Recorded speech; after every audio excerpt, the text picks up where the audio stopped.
පුතේ අපි ගිය සතියේ ඔයාලට මතකයි දාපු වීඩියෝ එකේ තිබුණේ නියත පීඩනයේදී නියත පීඩනයේදී පරිමාවයි උෂ්ණත්වය නේද නියත පීඩනයේදී ඔයාලට මතකයි අර ප්‍රතිය කෙන්දක් එමිහිර කරලා අපි හදාගත්තේ හරිය. අද කතා කරන්න පුතේ නියත පරිමාවෙදී. හරිද? පරිමාව නියතව තියාගෙන එයාගේ උෂ්ණත්වයයි පීඩනයයි වෙනස් කරනවා. වෙනස් කරලා ප්‍රස්ථාරයක් ඇඳලා බලනවා. ඒ අර මේ අපි ඉගෙන ගත්ත සමීකරණ සම්බන්ධයෙන් තියෙන V සමානුපාතිකයි T සම්බන්ධයෙන් කෙළවර උෂ්ණත්වයට ඒක හරිද? ඒක සත්‍යද කියලායි බලන්න යන්නේ. හරිද? right. එතකොට අද දැන් මාර ගිය සතිය වගේමයි අදත් නෝට් එකක් කියලා දෙන්නේ නැහැ. මම ඒ ටික පැහැදිලි කරනවා. හරිද? අවශ්‍ය ඔක්කොම දේවල් ටික මම මේ කරන වීඩියෝ එකේ මම පැහැදිලිව කියනවා. ඔයා මේක හොඳට අහගෙන ඉඳලා හරි තේරුම් අරගෙන මුලින්ම කඩු සටහනක් විදිහට ඒ දේවල් ටික ලියා ගන්න. පස්සේ පැහැදිලිව නෝට් එකක් විදිහට දත් ටික ලියන්න. හරිද? ප්‍රැක්ටිකල් එකක් වෙන ක්‍රමයක් තියෙනවානේ. එහෙම ලියන්න. හරි. ඒතර අද මාතෘකාව වෙන්නේ නියත පරිමාවේදී වායුවක නියත පරිමාවේදී වායුවක පීඩනය හා කියන්නේ නියත පරිමාවේදී වායුවක P සමානුපාතිකයි T බව පෙන්වීම. හරි. ඒකට සත්‍යාපනය කිරීම තමයි අපි අද කරන ප්‍රැක්ටිකල් එකේ මාතෘකාව. හරි. ඒකට අපි දැන් කල්පනා කරොත් එහෙනම් පරිමාව නියතව තියාගෙන උෂ්ණත්වය වෙනස් කරන වායුවකනේ. නියත පරිමාවේදී වායුවකනේ. ඒතකොට වායුවක් අන්තර්ගත කරපු වාජනයක පරිමාව නියතව තියාගන්න ඕන. හරි. පරිමාව නියතව තියාගෙන උෂ්ණත්වය වැඩි කරන ගමන් පීඩනයම ඉන්නවා. හරිනේද? right. ඒක නම් මේ වගේ සරල අතමක් හදා ගන්නවා. මෙවන් මම මේකට පොඩි බල්බයක් ගන්නවා. අපි විදුරු බල්බයක් කියවුවාම සාමාන්‍ය පරිමාවක් සහිත විදුරු බල්බයක් අරගෙන මේකේ උඩට දැන් මම මේක රත් කරනවානේ. මොකද මේකට තමයි අර වාතය දාලා තියෙන්නේ. වායුව දාලා තියෙන්නේ. මේකට වායුව දානවා නම් හරිද? මේකේ පීඩනය මැනගන්න පුළුවන් ඉන්න බෑ. ඒ නිසා මේක රත් කරන්න ඕන. රත් කරනකොට මෙයාගේ පීඩනය රත් වෙනවනේ. එහෙනම් මෙයාගේ පීඩනය මයින් ක්‍රමයක් තියෙනවා. එහෙනම් පීඩනය මයින් මම මේකට පාවිච්චි කරනවා පීඩන මානය. හරිද? මම මේකට පීඩන මානයක් පාවිච්චි කරනවා. අර ඔයා දැකලා තියෙනවද මේ සාමාන්‍යයෙන් ඔය වාහනයකට රෝදයකට හුලං ගහන තැනක එහෙම නැත්නම් පොම්පයක උනත් මේව තියෙනවා ගොඩක් වෙලාවට අර පීඩන මාන කියලා જાතියක්. පීඩනය කොච්චරද දැන් වාහන රෝදයකට හුලං ගහද්දි පුතේ ඔයාට ඕන ගානට ගහලා බෑනේ. මා දැන් ඇති එහෙම ගහලා බෑ. සාමාන්‍යයෙන් ඒ වාහනයේ අණුව කාර් එකක් නම් වෑන් එකක් නම් ලොරියක් නම් බස් එකක් නම් නේද ඒ තියෙනවා. ඒ වාහනයේ අණුව ඒ වාහන රෝදයට ගැලපෙන පීඩනයක් තියෙනවා. හරිද? ඒ වාහනයේ එහෙමයි දැන් කාර් එකක් උනත් ඉස්සරහ රෝදයට පිටිපස්ස රෝදයට ගැලපෙන පීඩනයක් තියෙනවා. ඒතර ඔය හැම එකටම වාට ඕන ගාන ගහන්න බෑ. එහෙම බෑ. ඒක වාහනයට හොඳ නෑ. නැත්නම් ඒ වාහනේ රෝද වලට හොඳ නෑ. වාහනේ කියන්නේ කන්ට්‍රෝල් එකට හොඳ නෑ. ඉතින් ඒ වගේ ප්‍රශ්න ගොඩක් එනවා. වාහන ඉක්මනින් ගෙවෙනවා, තෙල් වැඩියෙන් පිච්චෙනවා සමහර ලාවට. හරිද? ඒ නිසා සුදුසු පීඩනයක් පුතේ වාහනයක රෝදයකට ඉදිරි රෝදද පිටිපස්ස රෝදද බලලා වාහනේ මොකද්ද බලලා ඒ අගයන් තියෙනවා. ඒ අගය අදාළ අගය අපි පීඩනය ලබා දෙන්න ඕන අදාළ රෝදයට ඒ විදිහට ඒක මැනගන්න පීඩන මානයක් පොඩි ප්‍රෙෂර් ගේජ් එකක් තියෙනවා. පීඩනය මම මේ මැනගන්න පොඩි කටුවක් උත්ක්‍රමණය වෙන එකක් තියෙනවා. හරි. ඒ විදිහටම මම මෙතන පීඩනය මයින්න පුළුවන් විදිහේ පීඩන මානයක් සම්බන්ධ කරගන්නවා. මෙන්න පොඩ පැත්තට ගන්න මම ඒක හරිද? හරි. පීඩන මානයක් මේක සාමාන්‍යයෙන් කටුවක් සහිත උපකරණයක්. මේක පොඩි කටුවක් තියෙන්නේ. ඔය කටුව කරකැවෙනවා ලොකු රනින්න. මේ කටුව මේ සාමාන්‍ය පොඩි උපකරණයක් හරිද? මොකටද එක ලොකුවට අර පේන්න ඕන නිසා අදින්නම්. මේ වගේ පොඩි කටුවක් තියෙන්නේ. එතකොට පීඩනයේ බිඳුවේ ඉඳලා බිඳුව කියලා කියන සාමාන්‍ය වායු වලේ පීඩනය තියෙනවනේ හරි. එතන ඉඳලා මෙයා ක්‍රමාංකණය කරලා දිනවා පීඩනයේ වැඩි පැත්තට. මෙහෙම එයා මේක ක්‍රමාංකණය කරලා තියෙනවා. හරිද? එතකොට අපිට ඕකෙන් කෙලින්ම පීඩනය කීයද කියන එක ගන්න පුළුවන්. හරි? පීඩනය කීයද කියන එක ගන්න පුළුවන්. ඊට පස්සේ දැන් මේක රත් කරන්න එපයි.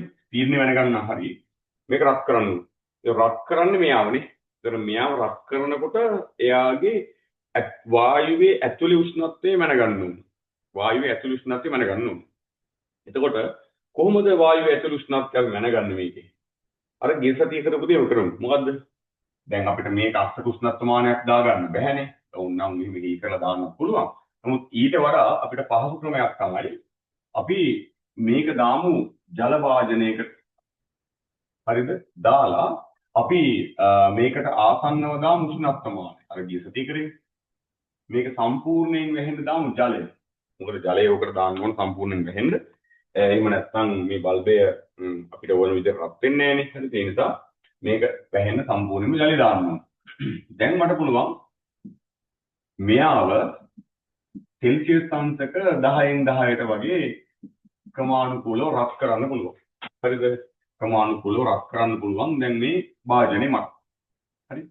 ඒතකොට මේ වාජනේ රත් කරනකොට ක්‍රමක්‍රමයෙන් ඔයාලට වෙනවා ජලය රත් වෙනවා.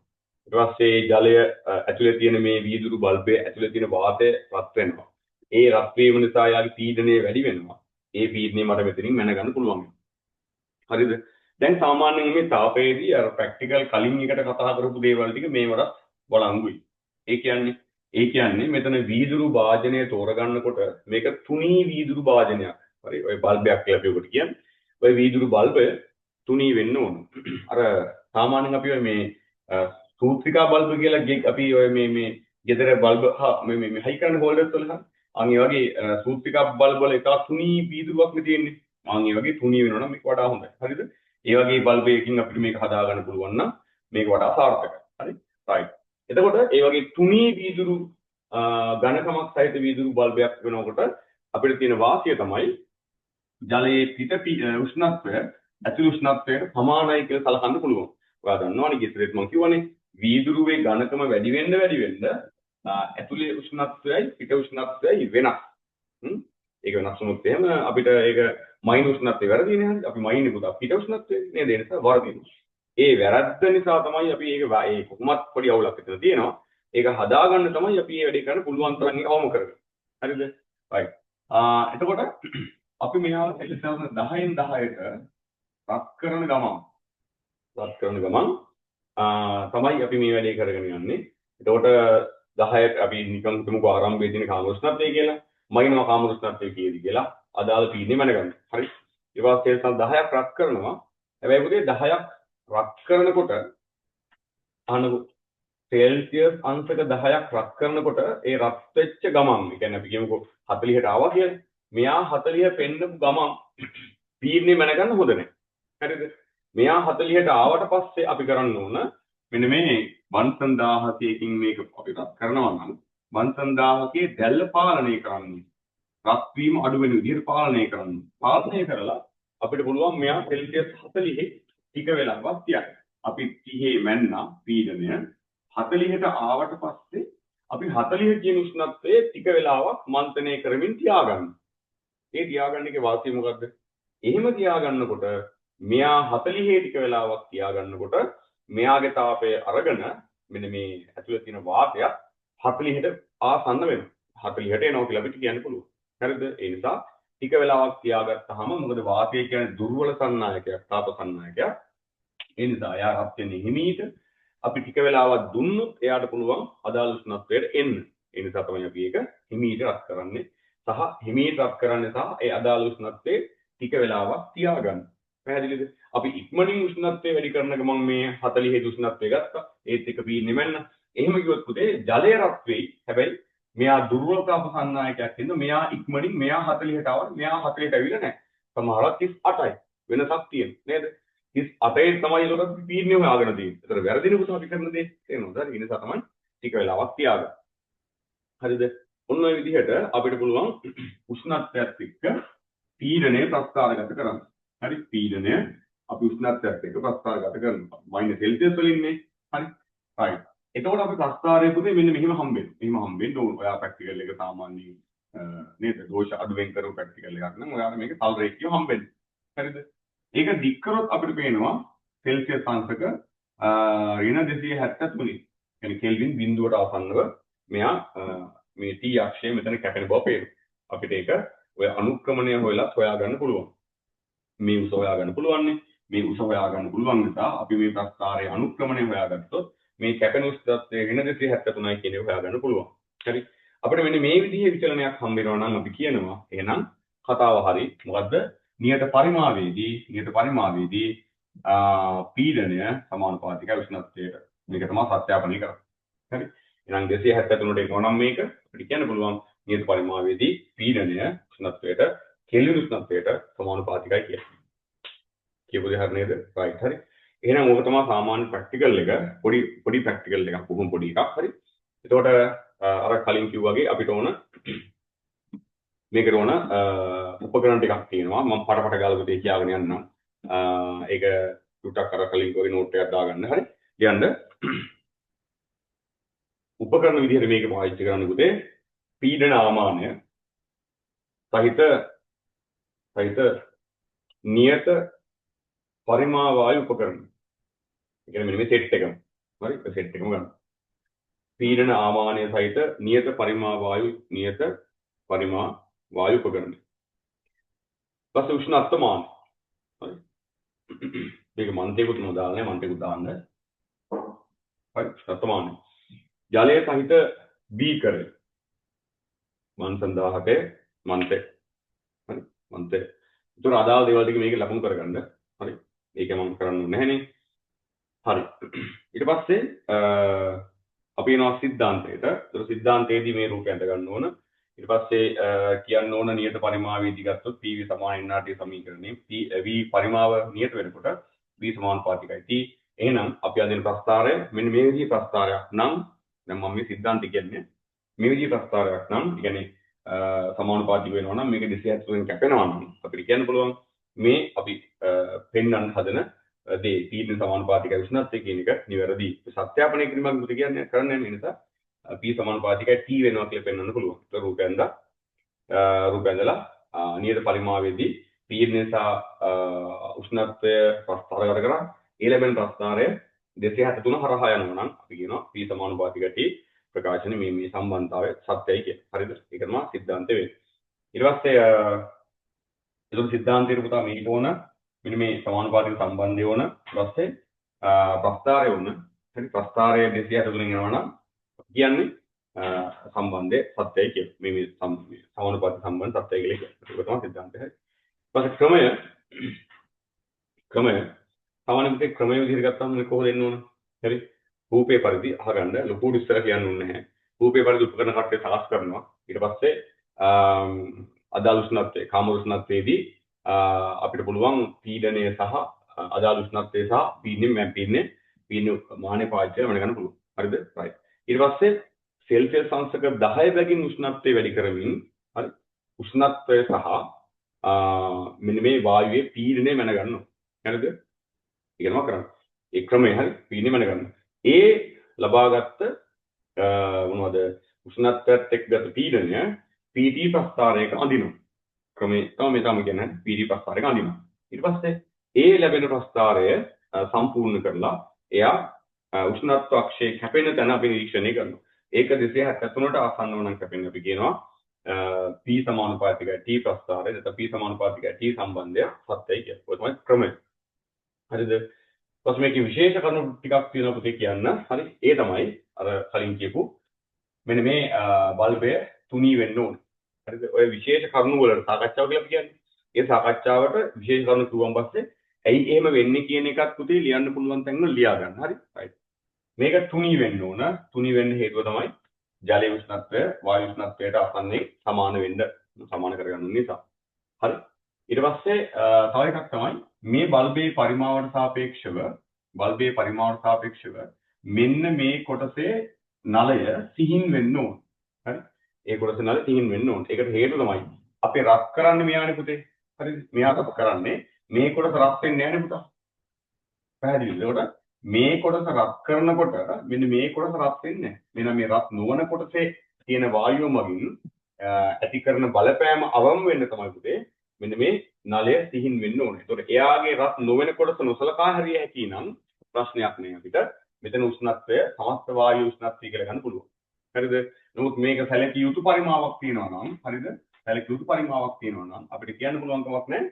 මෙයාගේ උෂ්ණත්වයේදී පීඩනය මේකමයි කියන්නේ. හරි? මොකද මේ දෙක එකතු වුණාට පස්සේ පුතේ ඔයාලට තේරෙනවද හරි? එකතු වුණාට පස්සේ ඔයාලට කියන්නේ පැහැදිලි. මෙතන ලොකු පරිමාවක් આવුත් එහෙම හරි? මෙතන තියෙන වාතය රත් කරන්න අපි ක්‍රමයක් නැහැ. ඒකට අපි රත් කරන්නේ මෙයා විතරයි. හරි? ඒ නිසා ඇති වෙන දෝෂයට ඒ කියන්නේ උෂ්ණත්වය කීයද කියලා වායුවේ හොයාගන්න බැරි වෙන ප්‍රශ්නෙට අපිට උත්තරයක් හොයාගන්න බෑ. ඒ නිසා තමයි මේක සිහින් නලයකින් සම්බන්ධ කරන්නේ. එතකොට ඒක ඇතුලේ තියෙන වාතය කොච්චරක්ද කියන පරිමාව නොසලකා හැරිය හැකි. එතකොට එයා රත් වෙනවද නැද්ද කියන එක එයාගේ උෂ්ණත්වය මේ ප්‍රැක්ටිකල් එකේදී අපිට බාධාවක් වෙන්නේ නැහැ. හරි. ඊට පස්සේ ඊගව එක මේක මන්ත්‍රණය කරන්න ඕන අර හරි සාමාන්‍ය දෙක නිරන්තරයෙන් මන්ත්‍රණය කරන්න ඕන. හරි. ඊට පස්සේ අපි උෂ්ණත්වයක් මැනගන්නකොට අදාළ උෂ්ණත්වයේදී මම මේ සාකච්ඡාව තමයි ඉන්නේ. ඊගා පොයින්ට් එක හරිද?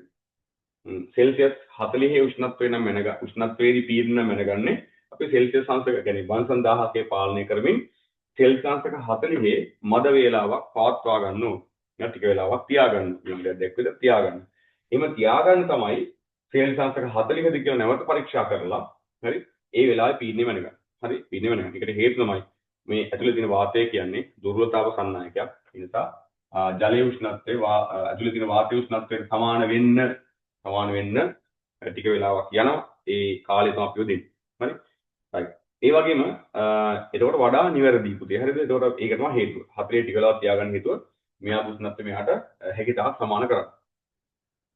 ඊට පස්සේ අපිට පුළුවන් නම් උෂ්ණත්වය වැඩි කරන කොට වගේම උෂ්ණත්වය අඩු කරන කොටත් අදාළ උෂ්ණත්වවලදී නැවත මද වේලාවක් කියලා පාඨාංක ගන්න පුළුවන් නම් හරි පුළුවන් නම් ඒ දෙකේ මධ්‍යයන්නේ අරගෙන ගිසට කතා කරේ හරි උෂ්ණත්වය කියන්නේ මෙයාව උෂ්ණත්වය පහත වැටෙන්න තියලා පහත වැටිගෙන එනකොට අපිට ආයතරයක් අදාළ උෂ්ණත්වවලදීම පාඨාංක ගන්න පුළුවන් නම් ඒ දෙකේ මධ්‍යයන්නේ අරගත්තොත් අපිට කියන්නේ සෙල් ප්‍රාන්තක 40 දී උෂ්ණත්වය රත් කරනකොට ගන්න පීඩනයයි සිසිල් වෙනකොට 40 දී ගන්න පීඩනය එකතු කරලා මධ්‍යයන්නේ ගන්න පුළුවන් නම් වඩා නිවැරදි පාඨාංකයක් අදාළ පීඩන සඳහා ගන්න පුළුවන්. හරිද? ඒකත් ඔබට ලියා ගන්න. එතකොට ඔය ටික තමයි පුතේ මේකේ සාකච්ඡාවට කියන්න ඕන වැදගත් කාරණා ටික. හරි නේද? තව එකක් කියන්නම් මේ දැන් මෙතන මේ ප්‍රෙෂර් ගේජ් එක කියන්නේ පීඩන මානය. හරි. ඒවා මේකට සම්බන්ධ කරනකොට පුතා මෙයාගේ දැන් ඒක වාතය පිටතට යන්නේ නැති වෙන්න හොඳින් ඒ කියන්නේ මේ ආවරණය වෙලා තියෙනවා. හරිද?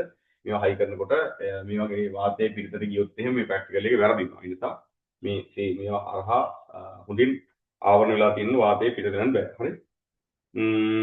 බල්බය සම්පූර්ණයෙන් ජලයේ ගිල්ලා තියෙන්න ඕනේ කියන නෝට් එකක් දාගන්න. මේ බල්බය සම්පූර්ණයෙන් ජලයේ ගිල්ලා තියෙන්න ඕන.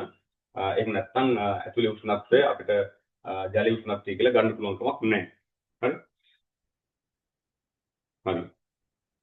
ඔබ තමයි පුතේ කාරණා ටික. එතකොට මේකේ තව දෙයක් අපිට ඕන නම් කියන්න පුළුවන්. මෙන්න මෙතන මේ වාෂ්ප මේකේ වාෂ්ප ජල වාෂ්පනේ. ජල වාෂ්ප නැතිව මේක සම්බන්ධ කරගන්න පුළුවන් නම් හොඳයි. ජල වාෂ්ප තිබුණොත් සමහරලාවට ඒක ජල වාෂ්ප නිසා අර සංතෘප්ත වුණාට පස්සේ පුතේ අපි දන්නවනේ මේ උෂ්ණත්වයත් එක්ක නේද? හරි. පීඩනයේ පොඩි අවුලක් වෙනවනේ සංතෘප්ත වුණාට පස්සේ ඝනීභවණය වෙන්න ගන්න. හරි. ඒ වගේ ප්‍රශ්න වෙන්න පුළුවන්. ඒතකොට සංතෘප්ත අවස්ථාවටපත් වෙන්නේ නැත්නම් අපිට ඒක ලොකු ප්‍රශ්නයක් වෙන්නේ නැහැ. නමුත් ජල වාෂ්ප ඇතුළට ඇවිල්ලා ඕක සංතෘප්ත අවස්ථාවකටපත් වුණොත් අන්න එතනදී ඔය පීඩනයේ උෂ්ණත්වයට සමානුපාතයකින් සම්බන්ධය හම්බෙන්නේ නැහැ. ඔයාට මතක නම් අපි අඳු ප්‍රස්තාවය සංතෘප්ත අවස්ථාවකදී පීඩී ප්‍රස්තාවය මෙහෙම යන්නේ. මතකයි නේද? ඒ කියන්නේ සමානුපාතික වෙන්නේ නැහැ. තාපේ නෝට් එක පොඩ්ඩක් අරන් බලන්න ප්‍රස්තාවය මෙහෙමයි ආවේ. ඒකට ඒ ප්‍රශ්නෙකින් තමයි ජල වාෂ්ප නැතුව මේක දාගන්න පුළුවන් නම් හොඳයි. ජල වාෂ්ප 100ක් අයින් කරන්න බෑ අපිට. මේක ටිකක් රත් කරලා අරගෙන හරි එහෙම මේක සම්බන්ධ කරගත්තා නම් හරි. ඒකට හේතුව තමයි අර කලින් කියපු දේ මේකේ ජලය සංතෘප්ත වෙන මට්ටමකට තිබුණොත් ඒ කියන්නේ අපි හිතමු සෙල්සියස් 30 දී සංතෘප්තයි කියලා. හරිද?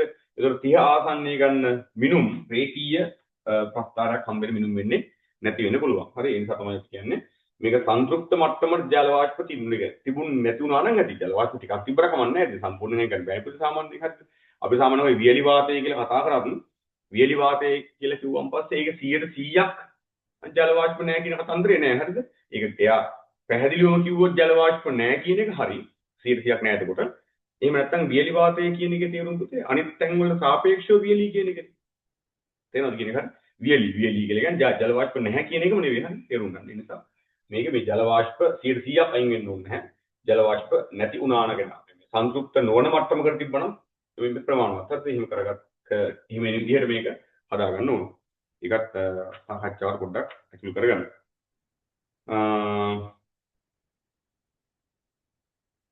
එතකොට බල්බේ පරිමාව ගැන පොඩ්ඩක් කිව්වොත් එහෙම බල්බේ පරිමාව සාපේක්ෂව ප්‍රමාණයෙන් විශාල කරගන්න පුළුවන් වුණොත් හරි අපිට පුළුවන් මේකේ කුඩා බල්බයක් නැතුව ගැළපෙන ප්‍රමාණය ගොඩාක් ලොකු වුණොත් එමත් මේක ප්‍රැක්ටිකල් එකට කරදරයක් හරිද ගොඩාක් ලොකු කරලා හරියන්නේ නැහැ මේකේ සාපේක්ෂව ඒ කියන්නේ බල්බේ පරිමාව සුදුසු ප්‍රමාණයට විශාල වීමෙන් පුතේ අපිට පුළුවන් මෙයාගේ උෂ්ණත්ව වෙනසකට අදාළව වැඩි පීඩන වෙනසක් ගන්න. හරිද? මේ බල්බේ ගොඩාක් ලොකුනම කරදරයිනේ කරන්න බෑනේ. හරි. ඒ නිසා බල්බේ පරිමාව වැඩි වෙන එකේ තියෙන වාසියක් ඇහුවොත් ඒ තමයි පරිමාව වැඩි වුණාන් පස්සේ උෂ්ණත්ව වෙනසකට අදාළව ඇතිවන පීඩනය වැඩි වෙනවා. හරි පීඩන වෙනස වැඩි වෙනවා. ඒ නිසා අපිට වඩා හොඳ පාඨාංක වෙනසක් මේකේ අරගන්න පුළුවන් වෙනවා. හරි නේද? right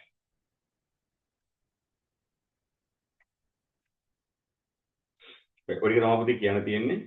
එතකොට අපිට ඔය ප්‍රැක්ටිකල් එකේදී මේ දේවල් ටික විශේෂ කාරණා විදිහට සඳහන් කරගන්න. ඒතර ඔය ටික තමයි ඔයගෙන් කියන්න තියෙන්නේ. හරි. මේක පාට තේරෙනවා මේ මහ ලොකු ප්‍රැක්ටිකල් එකක් නෙවෙයි. කතා කරන්න විශේෂ ලොකු කරුණු ගොඩක් තියෙන එකක් නෙවෙයි.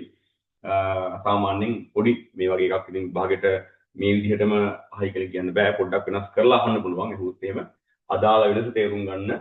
ඔයාලට කලින් සිලබස් එකේ පුතේ ගොඩක් වෙලාවට මේ පාවිච්චි කරේ මෙතන මේ වගේ පීඩන මානයක් නෙවෙයි. අර රසදිය නලයක් කරහා අපි දන්නව නේද පුතා සාමාන්‍යයෙන් අර රසදිය නලයක හරිද? රසදිය යූ නලයක් වගේ එකක් ඉරන්නකො හරිද? යූ නලයකට අපිට පුළුවන් රසදිය දාලා හරි මෙන්න මේක සම්බන්ධ කරන්න පුළුවන් පුතේ මම මේ කියන්නේ මේ විභාගයට ඔක උණු වහන්නේ නැහැනේ හරිද? සාමාන්‍යයෙන් මේක සිලබස් එකකින් ඔයාලට දැන් කතා නොකරන මට්ටමේ තියෙන්නේ. මම මේ කියන්නේ අවබෝධයට හරි ඔයාලා පොඩ්ඩක් තේරුම් ගන්න මේ කියන්නේ. මෙන්න මේ විදිහට අපිට පුළුවන් පුතේ රසදිය මේකට දාලා ඔය වැඩේ කරන්න පුළුවන්. එතකොට ඔයා දන්නා මෙතන පීඩනේ වැඩි වෙද්දී මොකද වෙන්නේ? මෙයා පහළට යනවා මෙයා ඉහළට යනවානේ. ඒතර ආංගයේ වෙනස අපිට පුළුවන් මේ අඩි රුලක් වගේ ඉතින් මේ වෙනස දැනගන්න පුළුවන්. ඒ වෙනස දැනගත්තොත් ඒ වෙනසෙන් පුළුවන් h rho g හොයන්න. නේද? එහෙමත් පුළුවන් පුතේ මෙන්න මේ ඇතුළේ තියෙන පීඩනය කොච්චරද කියලා හොයන්න. හරිද? ඉතින් ඒ නිසා පීඩන මානයක් නැත්නම් අපිට ඔය වගේ u නලයකට රසදිය පුරවලා වුණත් මේකට පාවිච්චි කරන්න පුළුවන්. හරිද? right. ඔය තමයි පුතා ඊගා ප්‍රැක්ටිකල් එක. මේක බොහොම පොඩි ප්‍රැක්ටිකල් එකක් නිසා මම අද තව ප්‍රැක්ටිකල් එකක් දාන්නම්. මේකත් බලන්න අරගෙන මේකේ නෝට් එක ඉස්සලා දාගෙන ඉන්න. ඊට පස්සේ ඊගා එකත් බලලා ඒකේ නෝට් එක දාගන්න.